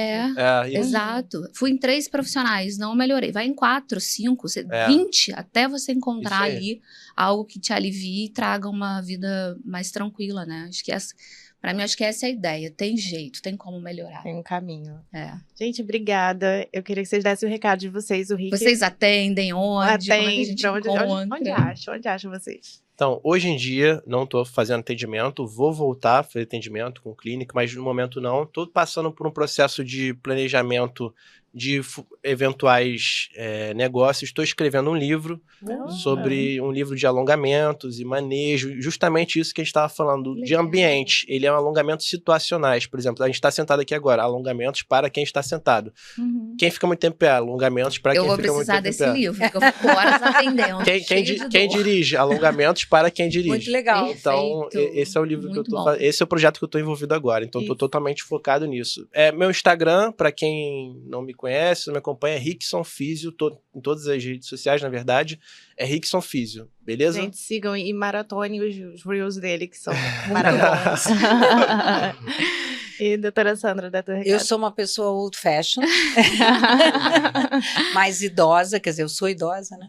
E eu não trabalho tanto com redes sociais, eu atendo no Centro de Atenção Integral à Saúde, Uhum. lá no Maracanã, o CAIS. Aham. Né? Posso botar o telefone? Pode. Claro. O contato é 999-474029, né?